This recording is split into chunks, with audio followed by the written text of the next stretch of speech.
Hello everyone and welcome to my The Young and the Restless official channel. I hope everyone is having a wonderful day. Before we begin, please hit the subscribe button and give this video a thumbs up. The Young and the Restless recap for Wednesday, February 25th reveals that Matt Clark's twisted text will make waves, while Kane Ashby backs Phyllis Summers into a corner. Nick Newman will also have a fatal plan, so here's what Y&R viewers can look forward to. At the Newman Ranch, Victor Newman will admit to Nick that Matt disappeared following his release. As Nick struggles with leg pain, he'll insist Victor should have let him take care of Matt his way when he had the chance. Victor will argue that Nick could have ended up in prison and will assure his son that he's going to handle everything. Nick will argue that they can't trust the courts, cops, or security to take care of this, so he'll vow to end Matt himself and storm out.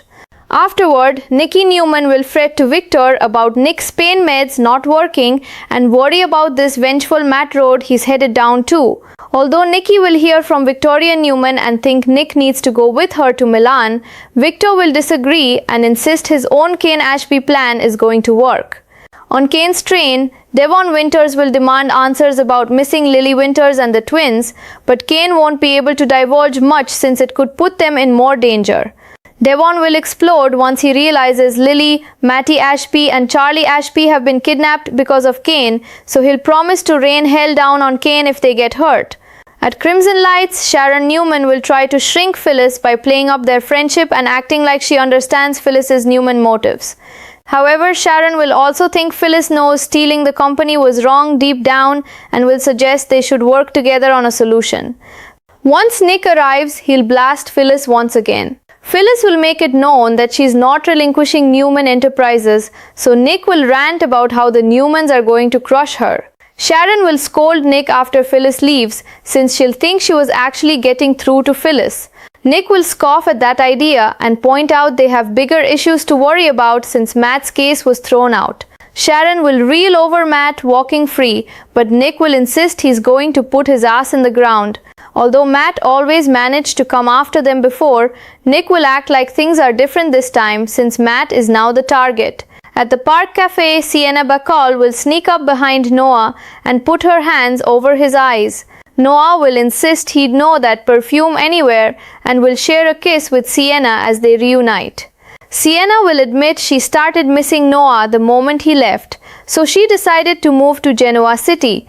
Noah and Sienna will catch up before a strange riddle comes in on Noah's phone from an unknown number. That riddle will ask what Genoa City, Hollywood and hell have in common, so Noah will text back asking who this is and admit he doesn't know. The reply will explain those are all places Noah's visited or that he will visit soon. Meanwhile, Detective James Burrow will call Sienna and let her know that Matt's been released following the judge's decision to toss out the case. As Sienna relays that news to Noah, she'll insist the unknown texter must be Matt. Sienna will seem rattled as she realizes Matt isn't done with them. Back on Kane's train, he'll speak to Amanda Sinclair over the phone and deliver some instructions before Phyllis arrives. Kane will pretend he admires Phyllis for what she was able to pull off and that he wants to continue their personal aspect of their relationship. Once Phyllis figures out Victor still hasn't returned, Lily and the twins, she'll know Kane's just using her. Phyllis will refuse to help Kane rescue his family from their kidnapping vacation, but Kane's guard will pop up and block Phyllis's path as she tries to leave. The Young and the Restless spoilers say Kane will be ready to try a different tactic with Phyllis, so stay tuned. The city of Genoa City is on edge, and the tension is thick enough to cut with a knife. On Wednesday, February 25th, The Young and the Restless plunges us deep into a world of secrets, betrayals, and dangerous plans as old wounds reopen and new schemes take shape. From Matt Clark's sinister moves to Kane Ashby's calculated manipulations, nothing in this city is as it seems, and everyone's about to pay the price. At the heart of the storm, the Newman mansion is quiet, but only for a moment. Victor Newman sits across from his son, Nick, who's struggling to stay composed through the sharp pangs in his leg. The conversation quickly turns tense when Victor admits that Matt Clark has vanished after his release. Nick's eyes blaze with frustration. He tells his father that he should have been allowed to deal with Matt on his own terms back when he had the chance. Victor leans back, his face calm but firm. He warns Nick that taking the law into his own hands could have landed him behind bars. He insists in his usual commanding tone that he will handle this, but Nick's mind is already racing, burning with a mixture of fear, anger, and vengeance. The words stumble out before he can stop them. The courts, the cops, the security, they can't be trusted. Nick vows to put an end to Matt himself, and just like that, he storms out, leaving a heavy silence behind. In the quiet aftermath, Nikki Newman hovers anxiously, her worry etched into every line of her face. She frets over Nick. His pain meds aren't working, and the path he's on is dangerously dark. She tries to reason with Victor, even as Victoria Newman reaches out, suggesting that Nick might need to leave for Milan with her, to step away from the vengeful spiral consuming him. But Victor is resolute. He has a plan of his own, and it revolves around Kane Ashby. Meanwhile, Kane's world is unraveling in its own contained chaos aboard his train. Devon Winters confronts him, desperate for answers about his missing wife Lily and their twins. Kane, cautious and guarded, cannot reveal too much, fearing that any slip could put them all in further danger. Devon's frustration boils over, raw and urgent, when he discovers the full truth. Lily, Matty Ashby, and Charlie Ashby have been kidnapped, and Kane is the reason. Devon's voice is low, deadly, and trembling with fury as he swears that if any harm comes to them, he will rain hell down on Kane. Across town at Crimson Lights, a different kind of tension brews. Sharon Newman is on a mission to reach Phyllis Summers. Using the fragile threads of their past friendship, Sharon tries to appeal to Phyllis's conscience, to coax her into seeing the wrong in what she's done. There's a quiet vulnerability in Sharon's approach, a hope that some part of Phyllis still remembers who she used to be. But Phyllis is a master of deflection. Her walls are strong and she won't surrender Newman Enterprises without a fight. When Nick arrives, the atmosphere crackles. His words are sharp, cutting, full of the fire that only a Newman can wield. He tells Phyllis, bluntly, that she will never escape the power of the Newmans. Phyllis meets his rage with her own iron will, refusing to back down. After she leaves, Sharon scolds Nick, thinking she may have finally reached through to Phyllis. But Nick only scoffs, his mind fixated on a darker, more immediate threat. With Matt's case thrown out, the danger has only multiplied. Sharon reels at the news. Matt, now free, has always been relentless, but Nick's stare is cold, unflinching. He swears that this time the tables have turned and Matt is about to become the target. Elsewhere, a lighter, more tender moment unfolds in the Park Cafe. Sienna Bacall sneaks up behind Noah Newman, her hands gently covering his eyes. Noah smiles, instantly recognizing her familiar scent, and they share a long-awaited, heartfelt kiss. Sienna confesses that she began missing Noah the moment he left, and that longing brought her to Genoa City. They catch up, laughter and warmth filling the space between them, until Noah's phone buzzes with a mysterious message from an unknown number. The riddle is cryptic. What do Genoa City, Hollywood, and hell have in common? Noah types back cautiously, admitting he doesn't know who's behind it. The reply comes back, ominous yet cryptic, hinting that these are all places Noah has visited or will visit soon. The unease grows when Detective James Burrow calls, confirming the unsettling news. Matt has been released following the judge's decision to toss out his case. Sienna relays the warning to Noah, her voice tight with fear. She's certain the mysterious texter must be Matt, and the threat is far from over. Back on Kane's train, the game continues. Kane speaks to Amanda Sinclair over the phone, issuing instructions with calculated calm. Moments later, Phyllis arrives, unaware of the manipulations at play. Kane masks his intentions, feigning admiration for Phyllis and attempting to reignite the personal connection they once shared. But when Phyllis realizes the truth that Victor has still not returned Lily or the twins, her suspicions crystallize. Kane has been using her, and the betrayal cuts deep. Phyllis refuses to cooperate, determined to resist being drawn into Kane's dangerous scheme. But as she tries to leave, Kane's guard steps in, blocking her path, a silent threat hanging in the air. The tension is palpable, the stakes higher than ever. Every decision, every move feels like it could shatter lives. As the day in Genoa City spirals to its climax, the threads of danger, revenge, and longing intertwine. Matt's shadow looms over the Newman family. Secrets and lies ripple through every relationship. And in the midst of it all, hearts still beat with hope, love, and the promise of reunion. If only they can survive the storm. One thing is clear, in Genoa City, no one is safe and everyone has something to lose. The choices made today will echo through the lives of the Newman family, the Ashbys, and everyone caught in the crossfire. Stay tuned, because in this city, the line between ally and enemy is razor thin, and the next move could change everything. The train rattles forward, each clack of the rails echoing the unease that hangs thick in the air. Phyllis Summers stands firm, her jaw tight, her eyes sharp with anger and defiance. Kane's manipulation is clever, but she's not naive. She knows Victor's plan isn't about her, it's about leverage, about control. And though Kane tries to charm her with a rehearsed mix of admiration and subtle flattery, she sees through it. Every word is a calculated trap, every gesture a step in his dangerous game. Kane's guard looms just a step behind her, silent but menacing, a reminder that her choice to walk away is more complicated than it seems. Phyllis's mind races, rescue his family, risk her own safety, trust anyone in this twisted situation. Her heart pounds as she weighs the options, but one thing is clear, Kane's world is darker than she ever imagined, and she's trapped in its orbit whether she wants to be or not. Meanwhile, the Newman mansion is a war zone of its own kind. Nick's mind is consumed with Matt Clark, the threat that now feels impossibly real. Every second without action twists inside him like a knife. Nikki Newman watches helpless as her son's pain and fury ignite a firestorm she fears will consume him. She knows Matt's return changes everything.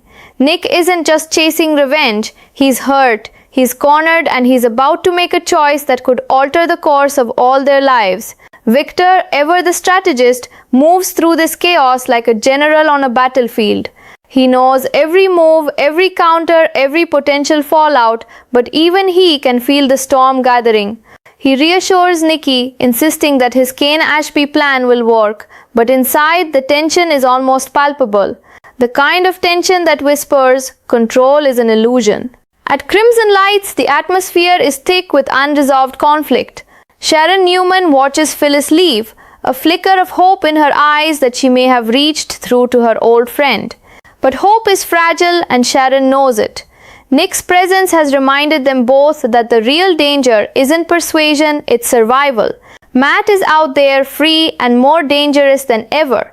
And yet, amidst the darkness, moments of light emerge. Across the city, Noah Newman and Sienna Bacall share a quiet, stolen world in the Park Cafe. Their reunion is tender, the kind of warmth that makes you forget for a moment that the world outside is merciless. Sienna's confession that she missed Noah the moment he left hangs between them, soft and intimate, a rare crack of sunlight in the storm. But even here, shadows lurk. The mysterious riddle on Noah's phone is a chilling reminder that danger is never far behind. Genoa City, Hollywood, and hell. The words alone send a shiver through them, a silent warning that Matt's reach is long and merciless. Sienna's call with Detective James Burrow confirms the worst. Matt's release isn't just news, it's a threat, a promise that he isn't finished. Her face tightens, her hands trembling slightly as she relays this to Noah. Fear mixes with determination. They may have found each other again, but safety is fleeting and the game is far from over.